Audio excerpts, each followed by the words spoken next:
Good evening, everybody. Thank you for joining me at the previous session where I was talking to Career Foundation on the importance of diversity of thought, diversity of talent, diversity of experience when it comes to building our cybersecurity community. I mentioned something at the very start where diversity is the mix, but inclusivity is about making that mix work. We need to get our diversity practices on point and then begin to understand how to create more inclusive environments. And there's certain strategies that apply to that, certain observations that we have to make in that process. And my guests for the next discussion are going to be individuals who have reviewed different strategies, who are applying different strategies, and are constantly working towards making the learning environment, especially in cybersecurity, more and more inclusive every day. Let me give you a little bit of context. As an immigrant to Canada, coming into Canada, I probably knew very little about our Indigenous, First Nations, Métis, and Inuit communities. And I learned it over a period of time. Thanks to my father and my elders, I always maintained the notion that you need to know what you do not know and go in search of that. Sometimes it can be painful, but growing is painful. One of the books in my life, in my technology career, that has really guided me about always looking at my blind spots is a book by Arundhati Roy. She has a book called The God of Small Things. It's about it's about twins, Esther and Rachel. And they really focus on when we don't know certain things, the language that we use, the way we talk about things can really hurt. Where she says, that's the problem with careless language. It gets people to care less. My guests today not only work in Canada's rural and remote communities, they work with First Nations, Indigenous, Métis, and Inuit learners and get us to understand what we need to do to ensure that we're creating more inclusive environments. This is what they care about, inclusive environments where we can bring multiple diverse talents to the table. There are people who know where it hurts. And then there are people who not only know where it hurts, why it hurts, how it hurts, and what is happening to continue that pain. Welcome to two of my guests today from Contact North, who are making sure that even though we know the pain that we've been through, when we talk about Indigenous narratives, First Nations narratives, Inuit narratives, they're making sure that they're creating opportunities for us all as a country to grow from that pain. Welcome, Tina and Trish, to this session at the CareerXpo. Trish, I'm going to begin with you. I'd like you to introduce yourself, talk a little bit about your role, and tell us one thing about our First Nations, Inuit, and Métis communities that really gets you engaged. Trish? Thank you. So my name is Trish Trenter. I'm Director of Recruitment and Partnerships and currently in the role of South Central Ontario. I just want to share an amazing experience I had with my fantastic colleague here, Tina Reid, about I guess it was 7 years ago now. I was able to work in Northern Ontario, and Tina and I were kind of set with the task to open a computer lab up in Sandy Lake First Nation. It was my very first time being in that rural, remote area. And it was basically 2 puddle jumps. I absolutely loved the small plane we were in. I loved getting there and seeing the end of the runway was a lake right at the end. But we stopped at Kanjicum and then we went up to Sandy Lake, and really understanding the differences in our communities, the differences where there is lack of opportunity, but the opportunity to bring opportunity. Spending 3 days there with Tina in this small community, setting up a computer lab, which allowed people to access resources. It was amazing. And I think that's part of it, is experiencing what the different cultures are, what the different communities look like, and then identifying how can we help with that? How can we connect for opportunity, whether it be through, and for us it's through education, but knowing that there are ways that we can change things. So always knowing we can make a difference. Thanks, Ali. Absolutely. And I want to work with that just a little bit because, Trish, your mantra has really been about making the impossible possible, making what's likely definite. But you've always gone into these spaces where typically we wouldn't be providing such learning opportunities. And you've always tried to make the art of possible happen. So Trish, I want to work with that because I really want to go through those experiences, those challenges that you've overcome to ensure that more inclusive learning environments have been created. Trish, thank you so much for that. Tina, let's go over to you. A little bit about your role, what is it that you do at Contact North, and something that truly excites you about this position. Well, thank you, Ellie. It's such a pleasure to be here today. My name is Tina Reid. I'm the Director of Recruitment and Partnerships for the Northwest region in Ontario. And just in this past year, we've also have expanded a model within British Columbia to 28 First Nations communities in Northwest British Columbia that were sort of inspired by this model here in Ontario. A lot of the work that I do really is, it comes down to three fundamental pieces, Ali, that I'm happy to share.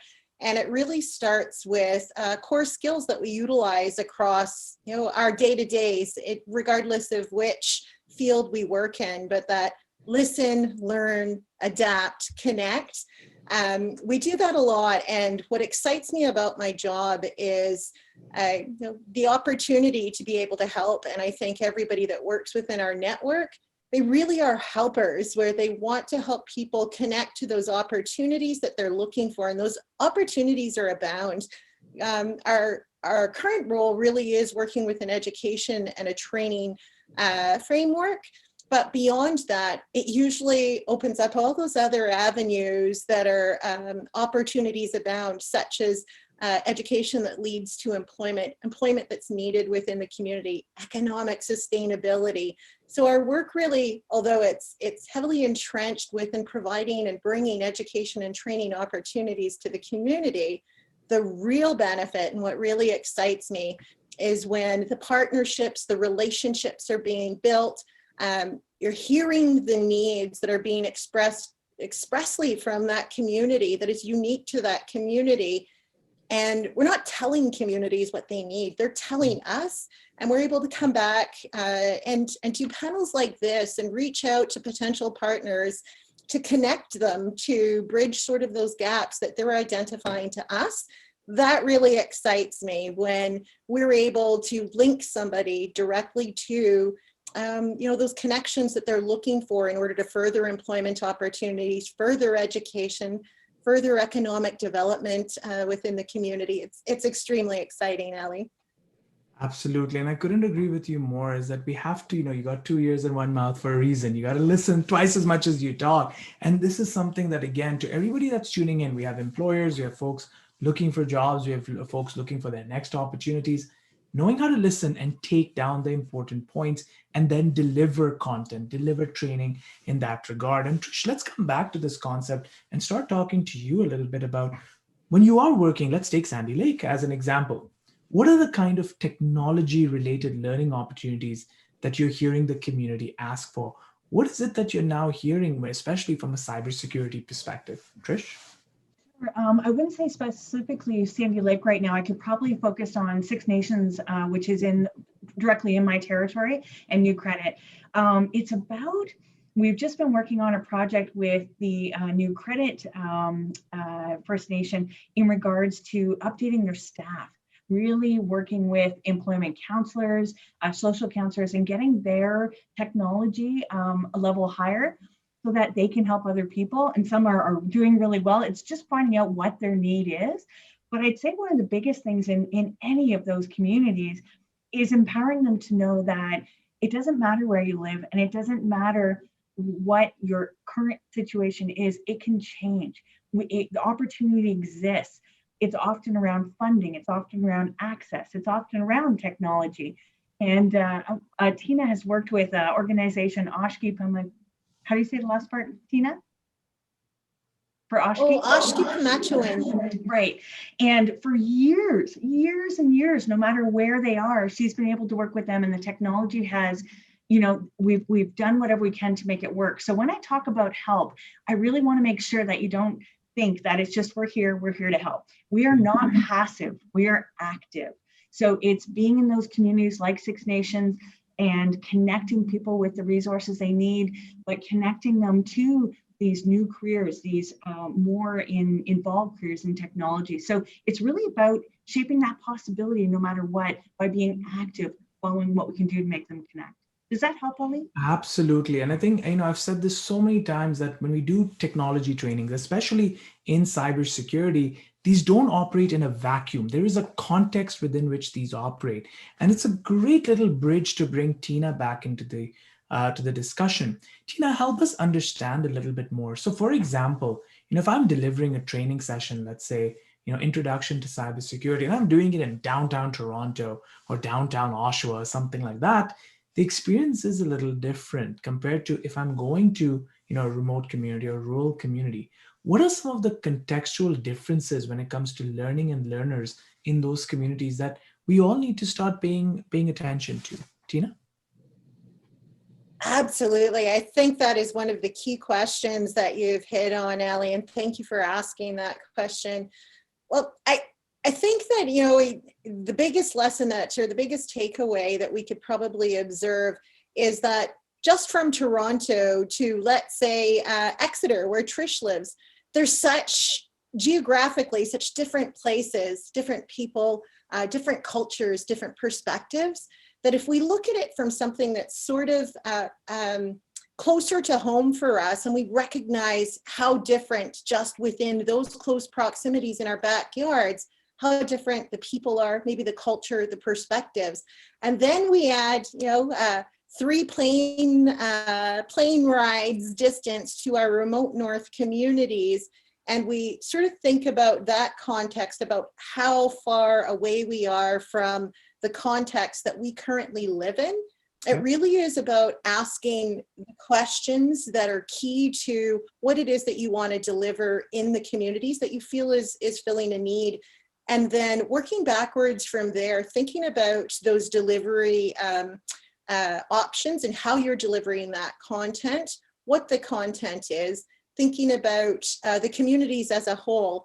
And some of the successes that we found really have been driven by the community expressing needs, and then the curriculum actually being tailored and built around considerations that we often forget about in our urban centers, such as in a lot of our remote fly-in communities, there are specific times of year that they only have winter road access. So they're counting on those roads as soon as they open. We've got community members that, regardless of what's going on in community, that they're going back to their core needs, which are, let's drive the winter roads, get to the closest grocery store or main hub, and let's load up on our supplies for the rest of the winter.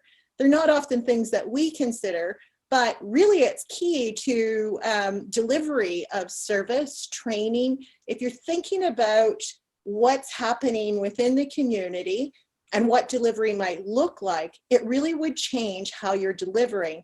So a very successful program example, when speaking with people that do want to partner and work within the communities remotely, we worked with the Laurentian University and an Indigenous Studies program that they wanted to run up the James Bay coastal communities. So they wanted to deliver this program to 5 very remote communities, fly-in only, accessible by ice road only.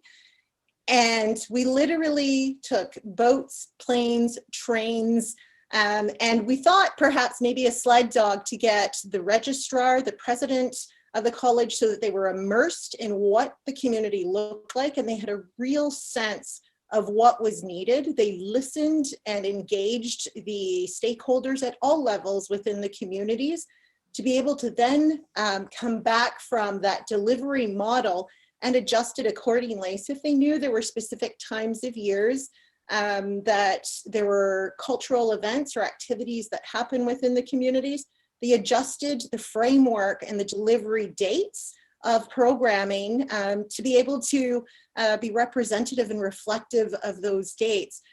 The benefits of that particular model, Allie, is that when we looked at the retention rate of the students that were taking this course up the James Bay coast, because of that thoughtful delivery and implementing those considerations and perspectives, they actually had a 94% retention rate of all of their students and outperformed their counterparts that were accessing the very same program face-to-face at the Laurentian University campus.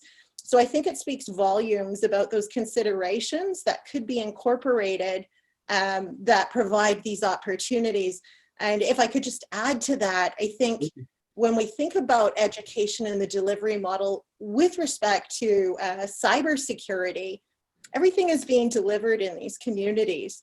absolute shortage of anybody that's specializing in cybersecurity. So absolute opportunities for training abound. We've got organizations where they have a tribal council that literally have implemented their own framework for ownership and delivery of internet, as well as telecom to all the communities within their tribal council area. Very remote. And again, they're continually looking for people on the ground. They're looking for training that they can provide to people. There's opportunities for youth to be provided with training that allows them to grow into those positions. There's mentorship opportunities that could be made available within those communities. So I think there's again, when I think of the communities and the remote location, I really challenge all of us around the table within the audience to think about the remote locations as sort of this beautiful, untapped area that we could learn and understand better about, that could provide these beautiful mutual connections that allow for business to thrive, for the economy to thrive within the communities, and for the people, most importantly, to have access to these opportunities. It really is relatively untapped in many ways. Absolutely. And you know what, to our audience, this is a message that we're seeing and hearing quite a lot when we've been talking about the diversity narratives, that everything seems it's impossible until it's done. You look at all the challenges from a weather perspective, you look at the challenges from a connectivity perspective, but once it's done, the results of it are so staggering. An important lesson for everyone here is when you're delivering learning programs, when you're delivering new ways of teaching, look at the results and measure it and set yourself some KPIs. I want to come back to those KPIs and those measurement techniques very shortly as well. And Trish, there's a question that's come in, which I'm going to rephrase just a little bit. And that's, talking about cybersecurity learning, but an important element of cybersecurity learning, and that's mentorships. When you learn a concept in cybersecurity or a set of concepts in cybersecurity, you also need access to specialists. You need access to individuals who have been there, done that, and you need to run your ideas by and your thoughts through. How are you trying to make sure that not only are you bringing learning resources, but how are you also managing to develop a mechanism where communities that you're servicing and you're supporting also have access to experts, access to additional information? Trish? Yeah, I think that's a really key point. I think it's about building those relationships amongst different organizations. If I can just share one with another group of underserved individuals, and Ali, you know this very well, as newcomers to Canada. Just in speaking with my work as a liaison with McMaster University yesterday, talking with Lorraine Carter, the director, and then also working with the Multicultural Center in Niagara Falls. I'm covering that territory right now. A newcomer advocate, connecting those two to understand and make sure that the program delivery is what it should be based on both of their experience. The other thing we want to take into account, and we were just talking about this in our meeting this morning, is when you're looking at delivery to First Nations, Métis, and Inuit, you also have to take into account the culture. You have to take into account the work, the way they learn. So if I look at the work I've done with Six Nations Polytechnique, it's even the way a classroom is made. It's the way that it's more face-to-face. It's more about relationship. And that's where the mentoring comes in so important. Not only does it give the confidence and the experience, but it's the way you approach it with respect. It's the way that you share.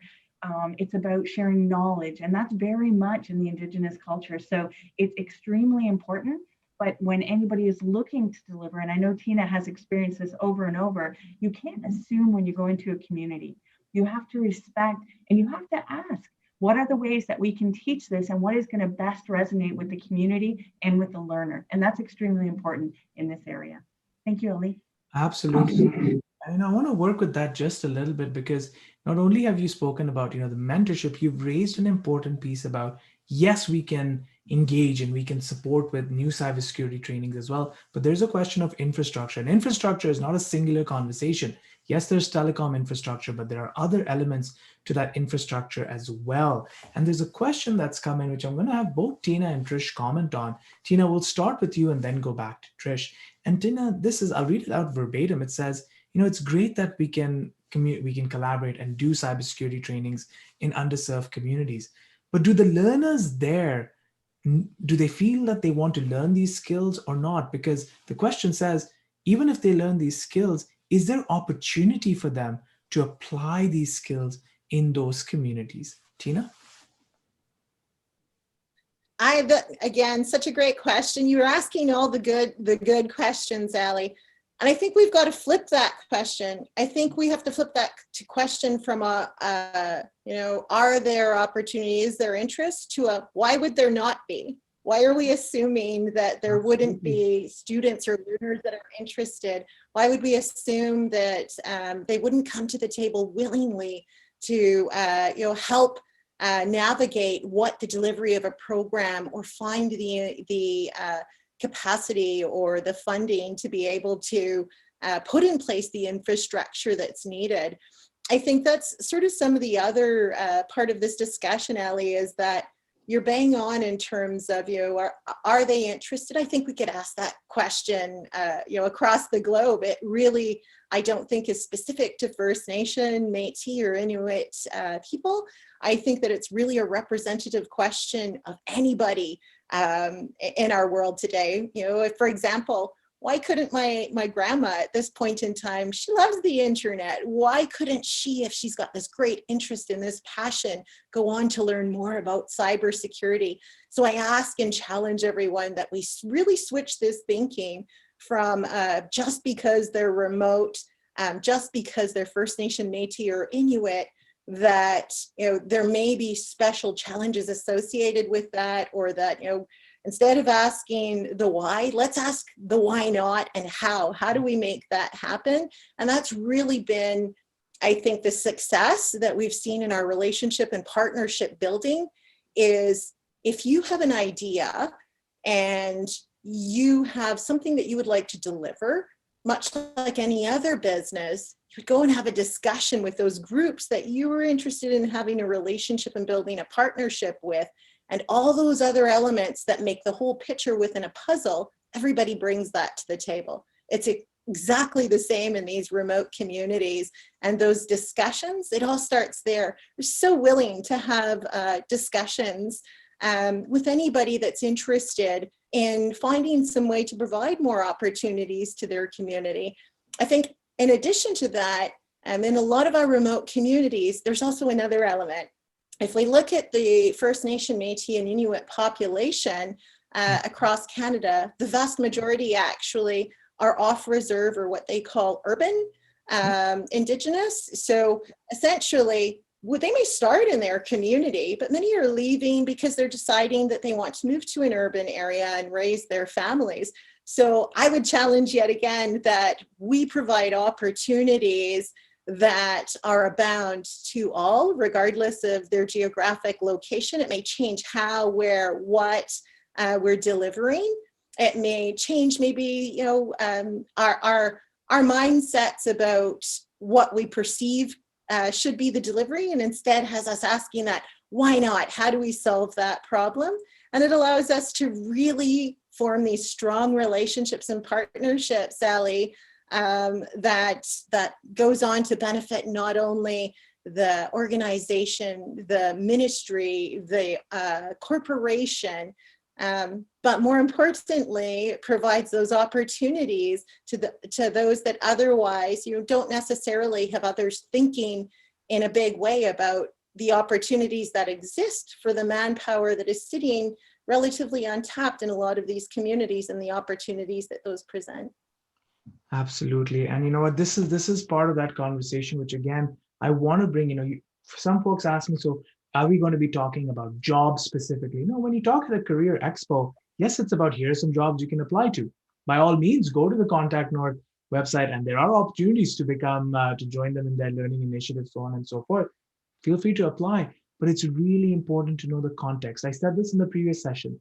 You should not be in a situation where you know how to apply to a job. You should know the job that you apply for. And there's a subtle difference between the two. Tina, I also really appreciate the pedagogy. Lots of Paulo Freire and the pedagogies that you've thrown out there is so important to how we understand learning in different contexts. And with that, I'm going to take the bridge back from Tina to Trish. And Trish, bring you back into this conversation, because I've said this and I say this openly. whenever I speak to you, I'm always humbled because I know the kind of effort that you're constantly putting in, and your constant need where you're asking for feedback. What can I do better? And I've learned a lot of this from you, where instead of saying, hey, can you tell me how well I did, you're always about what can I do better? One of the things that I've noticed about your work is you make sure that not only do you work when you're working in your role in Contact North in underserved, rural, and remote communities, you also make it a point to build partnerships. You talk to to local community members. You often stay in those communities as well. How important has that been for you as you've gone down this journey of creating more cybersecurity and technology-based learning opportunities? Trish? Yeah, it's actually been invaluable. I am super lucky in our organization because I actually got to work in Northwestern Ontario. I grew up in Northern Ontario. I'm now in Southern Ontario. And to me, there is no North and South. There is, of course, geographically, but people can be remote anywhere. People can be rural. People can be underserved anywhere in these communities. And I can't wait to get back on the road, by the way. I don't know if I said that. You can tell I'm so excited. That's part of what we do. We're boots, we call ourselves boots on the ground. In the 5 territories that I work with, one of my territories goes all the way up to Tobermory. Being in Wyerton, Ontario, Cape Croker, it's so important to be in that community. For number one, they can see that you actually really mean what you're saying. And that's more when I'm talking about active and not passive. We don't want to just help you. We want to make change. And the way we make change is by those conversations. We want to listen. We want to share. One of the best parts of my job is introducing people, just bringing different people. Why reinvent the wheel all the time? If this has happened and worked well, what did we learn from it? And how can we take that and not duplicate in that community, but take the concept and then adapt it to that community? And we see that every day, what we're doing amongst our communities. And sometimes communities feel like they're all alone. And I've heard so many people say, well, we've tried that, it hasn't worked. No problem. Here's what we learned from what we did here. How does that apply? And by being in those communities, talking with the stakeholders, talking with the businesses, especially right now, especially when the world is a totally different place.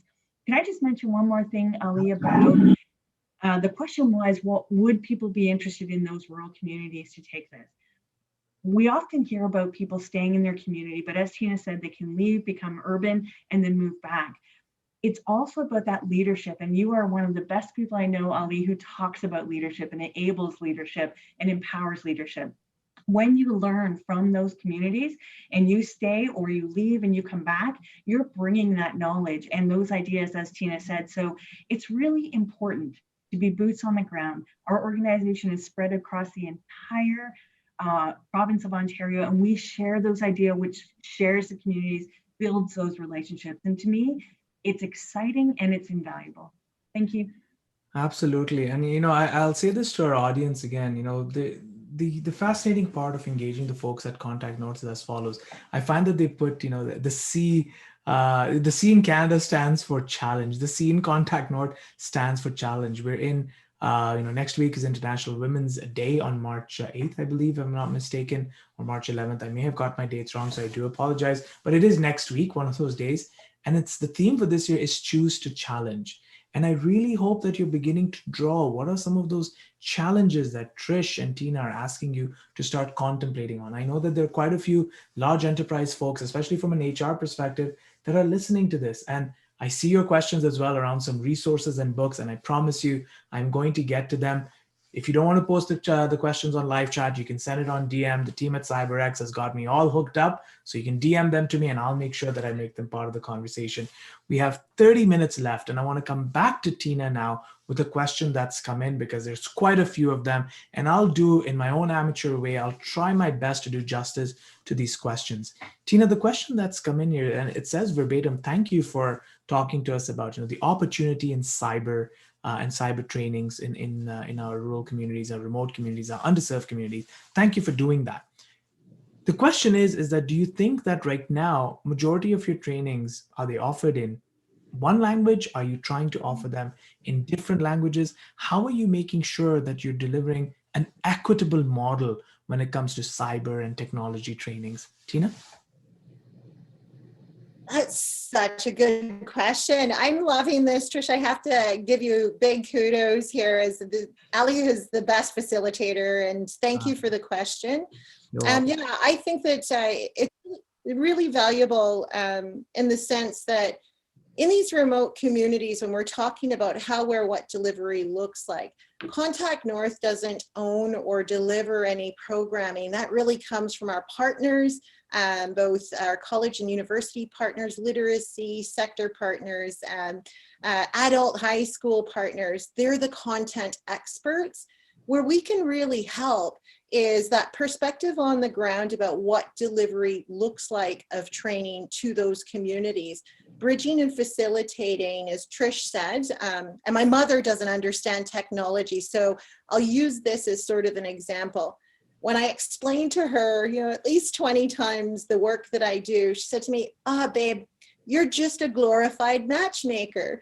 And I said to her, in many ways, that's exactly what we do, where we have these learners that are potential learners, potential businesses, potential stakeholders that are on the ground in that community. They're really expressing how, where, what that programming needs to look like. And it really is up to the deliverer of that content to take heed from what they're sharing and how, in the long run, how they can adapt that content, whether we're talking about language, whether we're talking about the times of day that delivery makes more sense for them, whether we're talking about a typical term and where they might want to add more hours in a day so that when those winter roads open or when goose hunting season's on, that they're not losing time on that curriculum. And whether it's utilizing a specific language. So some examples where I'm seeing great return on investment, great KPIs and retention rates, really are taking all of that advice, Ali, and working with the communities to build it in. They actually are finding knowledge keepers within the community, such as the Indigenous Studies program. They're finding areas where there can be a cultural or a traditional element that is applied to maybe a more technical understanding so that it makes sense in their particular culture. I think there's always room to the candidate that asked the question about improving and what delivery of content in a specific language looks like. I know a lot of our Cree communities in the far north, there are lots of Cree translators that are always kept busy redeveloping content specifically in their language. So I would say that it really comes down to considering, listening, and thinking about what it is that you want to deliver and engaging that community and its stakeholders to identify whether there's a need for language and translation, whether they feel that the greatest portion of their demographic that would be taking that training requires it in their first language, or whether there's opportunity for that to be sort of just part of the puzzle where maybe a language component to understand more technical concepts is included within that delivery. But I think it's absolutely a brilliant consideration, and we're seeing great examples of that being very successful in our remote community, fly-in First Nations communities, Ali. Absolutely. And I really love the notion that you emphasize not just on KPIs, but on ROI. And we've got a lot of employers, large ones as well, that are listening to this. You're thinking about ROI as return on investment. I also emphasize that you need to look at ROI as a return on imagination and a return on innovation, a return on those other elements. Imagine what's possible. And then you begin to see those investments and what the return is. Working with imagining what's possible. Trish, a question has come in, and because I've seen you very often in the urban cores as well, coming, making connections, building partnerships, and not just making connections, sustained connections at that. I'll tell you another tip that, for those of you who are looking at, improving your own career searches as well. One of the things that Trish with her team at Contact Note does very well is they'll introduce you to someone and they'll leave a note. And if they don't see that you've connected over the last 2 weeks, they'll follow up. It's sometimes that simple follow-up and somebody says, oops, I missed that email, let's connect. And I cannot tell you how many opportunities from my team at Durham College has emerged just because of that reminder note, be it on text, be it on email, going that extra step to make sure that people stay connected and sustaining those connections. More importantly, I've always seen that Trish and now Tina, you'll notice this in their approach. It's not a question of, oh, I cannot do this. It's a question of, how can I help you? What else? I may not know this, but how else can I help you? And it's really about how you come to the table and the power of showing up. Speaking about the power of showing up, Trish, from a cyber perspective, you were at Canadian Women in Cybersecurity last year. You're on the board of Beyond Borders. You're talking to cyber experts from Israel, from Dubai, from Pakistan, from India, from everywhere else. You also saw the Global Cyber Olympics competition. You're seeing Breach the Keep as well. Is there anything that you're thinking about from a gamification perspective to bring into the learning experiences? Do you think it's too early for that? Or do you think that you need more partnerships in order to bring gamified learning into some of the communities you're servicing? That's a big question. I just have to say how incredible it was when we had that conversation with New York and Africa and Israel. And Yep. As you know, cybersecurity is not I'm not a cybersecurity person. I'm learning, and that's what you've empowered me to do. By all this connection and through this, I've learned.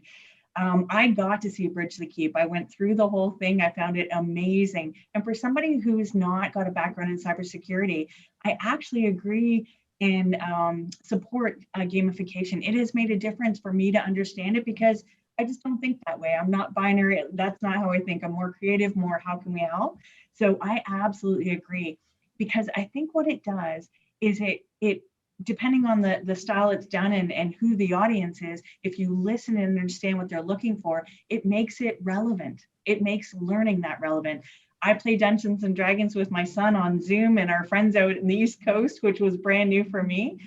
But now that I love it. So I think with any community, when you're delivering a training and gamification, you have to explore how wide that can be. But to me, it makes it relevant from somebody with a background not in cybersecurity. Absolutely. And, I know that Tina kept saying, hey, Ellie, you're really facilitating this very well. I want to give a shout out to the crowd because these questions are just phenomenal. And I do understand why sometimes people just want to direct message me the questions. This is a new area of conversation and, it's an open space and a safe space. So yes, keep those questions coming. Trish, I'm going to throw this out there. Now, Tina, I would have asked you as well, but, because the connectivity is slightly low where you're at, it might be a challenge, but when you're in some better range, I'm going to make this offer to you as well. Trish, Maddie actually just sent me a note saying, hey, you play Dungeons and Dragons, March the 12th at 4 p.m. Make a note. There's going to be a live Breach the Keep game happening and you're invited. So if you are available, we want to have you on that to get your perspective. Tina will send you the recordings so you can take a look at this game that's been created, partly at Durham College, but mostly with the team at CyberX. It's a pretty interesting game and then how it works. So put that on your calendar and I'll send you more details about that. While I digress, I come back to the conversation. And again, it's question after question. Tina, this one is for you, although I think, Trish, you might also want to chime into this. Tina, how do you when you look at a lot of youth in underserved communities who have talents in cybersecurity, talents in IT, etc., and they come to the urban cores? Are you working on any way, or do you know of any groups that are working to build bridges between youth in the underserved community as well as youth in the urban cores and creating conversations between the two? Are you seeing any work happening along those areas, Tina? Yeah, that is so good. There's a ton of work that's happening. I wish, oftentimes a lot of the news that we hear, especially when we're talking about our rural, remote, fly-in First Nations communities or so forth, that news sells when it's not always great news. In fact, the opposite. But there's so much great work that's going on and partnerships that have been established from organizations that are in downtown Toronto and working, in remote Attawapiskat First Nation, collaborations with colleges and universities with a lot of these remote communities, research projects that are being undertaken with them. In terms of youth, we've got exchanges that have happened that were really exciting that we got to be part of. And a lot of those sort of the mentorship and exploring career options that have happened between urban as well as these rural communities. And most exciting, we've actually bridged gaps between First Nations learners in remote communities with international exchanges. Yeah. As far as Australia, where we've linked cultural components and sort of brought them together. There's groups that are reaching out and actually work through Contact North as sort of the conduit, because we're those boots on the ground.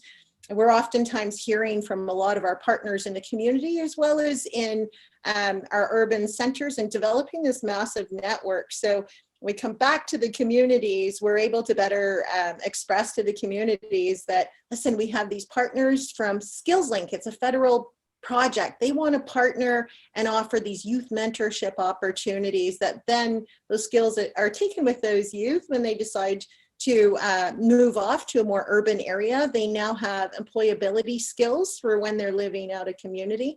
So there's a ton of great work like that that's happening, Ali. And again, that C for Contact North and challenge.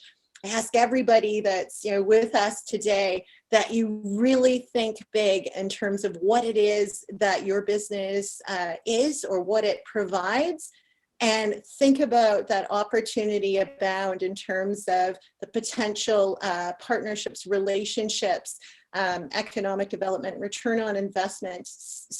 It really is about these mutual wins for both companies as well as for the communities. So I would say the youth really are a lot of initiatives are focused on the youth, recognizing that they're the leaders of tomorrow for a lot of these remote communities. So I would say if youth and mentorship opportunities are something that you're interested in and exploring and discussing, please do reach out to us. We're happy if there's some way that Trish or I can connect you. Again, we're glorified matchmakers here some days. No, absolutely. And you know what? I can relate to that because I've said this many times. It's all about PPT, people, process, and technology. It's the people, know the people, and connect the people, which is something that Contact North's team does. Then the process. When you engage and when you say you want to support a community or you want to work with the community, create a terms of reference, know what your ask is, suggest what you're going to bring to the table, what the return is, and then get to the technology pieces as well. And that's so fundamental, I think, in the success that we see at Contact North and this journey of success that they're on. Now, Trish, I'm going to again, bring you back into the conversation. And, Tina did a fascinating job of discussing the role of connecting urban youth with our youth that are in other communities, etc. But I'm going to flip this question because I think it's perfect for you. And that is on the aspect of when you are delivering these training sessions or you are starting to develop new learning opportunities in cybersecurity, in IT, in information security, data analysis, whatever have you, are you beginning to see a change in the diversity within those communities? And I guess what the audience member means is, are you seeing more women interested in these learning sessions, or is it predominantly men? What are you seeing in terms of the makeup and the diverse makeup of the classrooms within these communities? Yeah, it's a great question. As we know, honestly, I'm just going to say it, we need more women in cybersecurity and in that field. I want to give a shout out to two organizations that I have personally witnessed myself. One is the Canada Learning Code. So basically that is available to anybody, anywhere, remote, rural, urban, it doesn't matter. I signed up for a learning how to work with data, SQL with data, because I'm new to that. And it was through the Edmonton chapter in Canada Learning Code. And it happened on a Saturday afternoon. It's totally free. The other one is Girls That Code. So when we talk about the diversity changing within that, they're directly targeting youth to be able to understand, to empower, to change that concept that you have to be this, or this because of your gender, your situation, your location. And I just am such a huge fan of those organizations because they're out there, they're doing it for free. And with each of those, it goes with mentorship. Ali, they've actually captured, it's not just taking a course. You are led, you are mentored, you are empowered to do that. The other one I just wanted to touch on, which isn't necessarily just cybersecurity, but as Tina said, it's a provincial organization through Employment Ontario. You can work with Youth Job Connect. And those are usually groups, it usually lasts about 3 weeks, but they're ages 15 to 30. We work very closely with them through the whole range of different, they have mentorship, they have placement, but they also are teaching online skills. And right now we're trying to teach more and more of the curriculum that we're adding and suggesting from our providers is about online, is about cybersecurity, because we know how important that is. And as Tina said, it gives them that opportunity, no matter where they live, to be able to get that placement. So yes, the diversity is definitely changing. In Ontario, it depends where you are to see which way it's changing, but we are seeing, honestly, women given more the opportunity to get to the table, to learn at a younger age, to understand that future might be there. I got to attend Women in Cybersecurity, and I have to say my jaw was open the whole time. I was just in awe of hearing the stories of how these women did this, how anybody does it. It's just, you got to try. You got to believe you can. Absolutely. And I think it's very important also to create environments where, we make it safe to fail. I mean, you fall down 7, but you can get up 8 times, and that's absolutely important. And I do recommend, for those of you who want to engage with Contact North, you want to engage with their team and see what opportunities you can be opened up to. Be prepared. There'll be some things that may not be something that you're interested in, but eventually share with them. And then as the profiles come up, as courses come up, they've got a very good database that they keep in touch with their learners through. So I highly recommend, regardless of where you are in Ontario, just being on their radar, seeing what they're up to, and finding those courses, or getting pointed to other resources like Coding for Veterans, a partner of the Women Cybersecurity Conference, so on and so forth. We've got another 7 more minutes, and Tina, I want to bring you back into the conversation. This is a question that has come up to a lot of people in previous sessions as well, but I think you'll come at it from a bit of a different flavor. And this is on this aspect of being bilingual or speaking different languages. How do you think speaking different languages impacts a learner's skills or an individual's skills when doing cybersecurity learning, or when even practicing what they've learned in cybersecurity or in technology in general? Tina, any perspective on that? Trish, remind me, we've got to kidnap Ali. His questions are on point and bang on. Thank you for that question, Ali. I think, again, I think as we've seen in Canada, our second language is French. But I think given as our diversity in Canada has grown, we really are a multicultural country and multilingual country. And I think there's more opportunities, especially with the increase in terms of the ways that we're utilizing the internet to do business, to connect, that having that additional language is absolutely a benefit in many ways when there's that language barrier, especially for corporations when they're looking to hire somebody, if they're doing business in a specific country. They need, if they need a team that speaks that language and is able to provide that, I think it's key. In a lot of the communities that I'm working with, it's been very interesting as we've had a couple of diverse groups that have grown in population in some of our little Northwest area communities. And it brings this beautiful, rich element to the table, Ali, where literally we've had some language barriers where there's been a complex subject that's been trying to be discussed. And having somebody on our team or an employee or someone that has that additional language skill, I honestly, if I could have learned 3 or 4 more languages as a child, I don't know I have enough chapters in the back end of my story to learn several more, but I'm all up for it being an additional skill set that I think is of great value in terms of something else that may give you sort of the leg up over the same applicant that maybe has the same skill sets, but you have an additional language. So absolutely, I think that's a huge beneficial skill, Ali. Absolutely. And you know what? I'm reading the introduction to the book of Tina, and I can tell you that the other chapters must be truly fascinating. And I do promise you that this is not the first of our engagements, and we'll have many, many more. To our audience, I hope you paid attention to the way in which Tina also spoke about language. When you learn PHP, for example, or you learn Python, these are also languages. And the way the brain is trained, there's a neuroscience behind learning technology and cybersecurity. And I want all of you to pay attention to that, because during Canadian Women in Cybersecurity, there are 2 sessions that also focus on the diversity of learning types and learning techniques. And it is a reality. When we talk, I'm going to be doing a session on breaking stereotypes, and discussing about opportunities for individuals who are differently abled. What did we hear in the session from Career Foundation?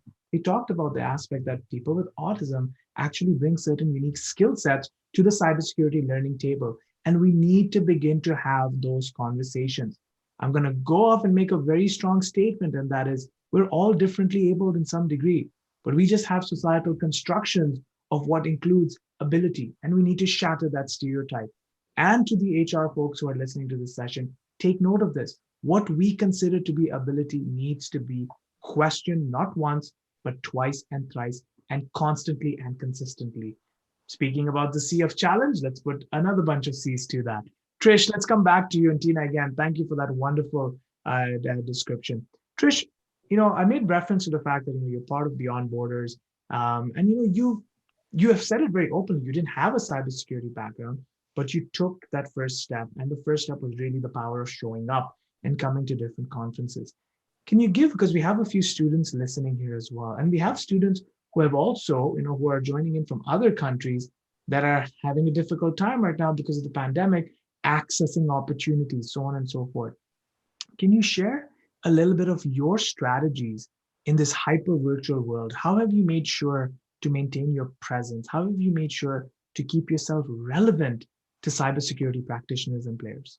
Yeah, it's a great question. And I remember asking you when I had the opportunity to be part of the advisory board.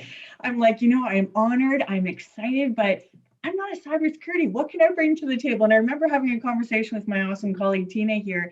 And so one thing I really learned at the Women in Cybersecurity, and I've learned from both of you at this table, is that everybody brings something. So I don't have a cybersecurity background, but I'm learning as much as I can. What I bring is the power to build relationships, the power of recruitment, the power of believing. And when I was at Women in Cybersecurity, what was really became crystal clear to me was the jobs weren't just about you have to be a cybersecurity expert. Any good cybersecurity organization, company requires all different people. It requires people who maybe aren't the most logical, who are more the visionary, the ones who can be organizational, but maybe not technical. And I think that's a misconception that if you're going to get into the world of cybersecurity, that you have to be really good at math and you have to learn language in Python. The language you could learn is negotiation. You can learn empowerment. And so I had not recognized that. And both of you have been mentors in my life. And I just love having you guys as colleagues and friends, because you have always believed in me, which allows me to see beyond that when sometimes you don't.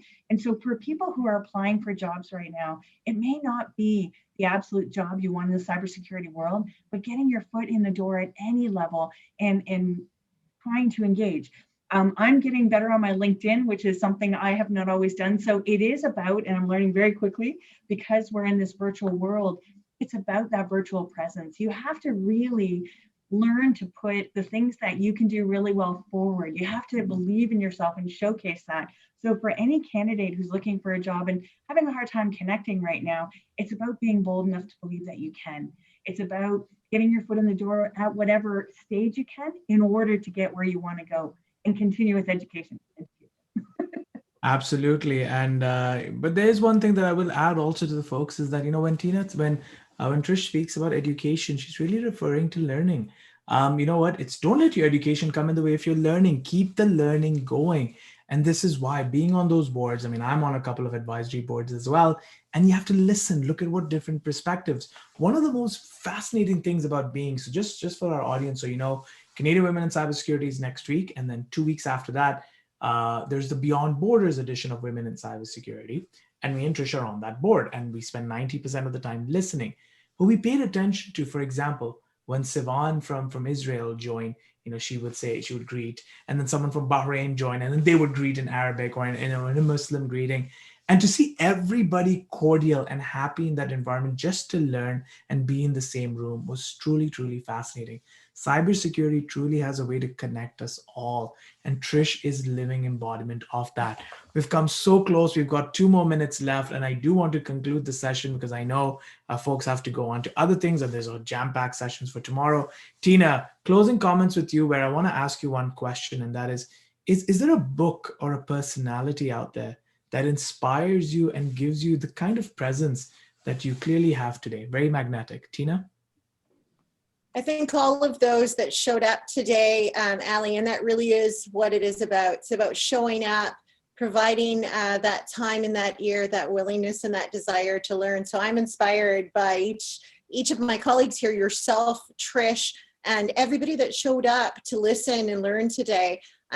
They're all constantly inspiring me. So that really is on my day-to-day. I meet so many inspiring people. There isn't just one. It's providing that opportunity to recognize we all have something to learn every single day from everyone that we come in contact with. So really focusing on those seconds that make up the minutes, that make up the hours, and provides that rich life, I think, that we're all looking for, Ali, that richness in our life, where it feels meaningful. So to all of you, I would say, again, thank you so much for showing up. You are my inspiration because it tells me that people are interested, they're listening, they're learning. So grateful. Absolutely. And when everyone is included, everyone wins, and we're in it together. I also really like the fact that, you know what, you've not just presented a conversation here, which is about equality. We've spoken about the aspect of equity. You know, I'm going to remind everyone in this, especially some of our HR friends who are on and hiring managers, etc. I've had a lot of students that come to me and say, hey, you know what, I've followed up on that job, and, you know, it was that threat intel job. And, you know, the recruiter told me that, hey, you know, it's tough times. We're all in the same boat. You know, we'll get to you when we can. The reality is we're not all in the same boat. We're in the same ocean. Some of us are on in ships. Some of us are in cruise liners. Some of us are on rafts. Some of us are barely surviving. And we need to begin to have equity in our discussions when we talk about cybersecurity, hiring, and growing diversity in our space. Trish, to you, closing comments. A book or a personality cannot be me that has inspired you in the work that you do. And I have not written. Ali inspires me every day, and so does Tina. I'm going to say that as far as inspiration, it's the people we work with every day that reach out to us no matter what fear, no matter I didn't finish high school, I didn't do this, I didn't do that. Never, ever do we judge that. It is always, no problem. How can we help you now? How can we do that? The people who look at their life and say, I want to try this, I want to learn, I want to inspire, that to me is what keeps me going every day. As far as the book, I have two that were amazing to me. One is by Amanda Lang, The Power of Why. I loved it from cover to cover. It was just talking about your perception on why you do anything. You, in order to do things well, you have to really understand why you're doing it. It's about habits, it's about life, it's about empowerment. And the other one is just a personal one, but it was Operation Happiness by Kirsty Ling. And it just talks about believing in yourself, setting some good habits, specifically morning ones, and just really believing in yourself that you can do anything. And when you do that, you can help other people, you can be active and make change. Thank you. Absolutely. And I think not just be active, but proactive, which is where, you know, this is where the team that, you know, Trish and Tina, T Squared, have really given you with a whole bunch of advice that you can use. You have opportunities to engage with them. They're on Cyber Exchange. You can reach out to them, shoot them a note, get into a conversation with them. You'll see them also at different iterations of Women in Cyber, Beyond Borders, future cyber exchanges, and CISO forums. We definitely plan to include and continue our participation and work with Contact North. In fact, I will tell our audience that the board specifically for this event has made it a priority that following this conference, we are going to be talking about initiatives that we're going to be running specifically in underserved communities in rural and remote, including potentially exchange programs. So I look forward to being a part of that journey. Tina, Trish, thank you very much. But before you leave, I am going to address our audience and make sure that you know, we've given them some of the logistical items, but also given them a summary of the session. I'm going to ask the two of you that while I conclude that you stay on so that we can just chat for a minute in the green room and make sure that everything was good to go and clear off any loose ends, if any. So before I conclude, thank you so much for your time, and thank you to the audience. You know, often I get this question that, you know, why is this subject important to me? And why do I always make sure that in every conference I'll make sure that while I can definitely hold my own in multiple technical discussions, I'll commit myself to something in the socioeconomic realm, the sociopolitical realm, and be comfortable with being uncomfortable. I'll tell you why. I've been in the shoes where you are suspect on arrival. Trust me, I moved to Canada in 2006, about a couple of months after the Toronto 18 were nabbed. If you don't know the Toronto 18, Google them. When you walk into a workplace and you're suspect on arrival, or you work into a workplace and your context and your histories and your stories are completely untold, nobody realizes that context, it can make for some of the most threatening experiences in your life. Words have the ability. Remember, I said this at the beginning, Arundhati Roy? That's the problem with careless words. It gets people to care less. When people don't care less about the lived experiences of women, of Métis, First Nations, Inuit communities, especially in our urban locales, it creates for a lot of socioeconomic chaos, which we really need to move over from. One of the things that I didn't bring up, although two people asked this question, but I didn't have the heart to do it. I've interviewed Carol Todd, the mother of Amanda Todd.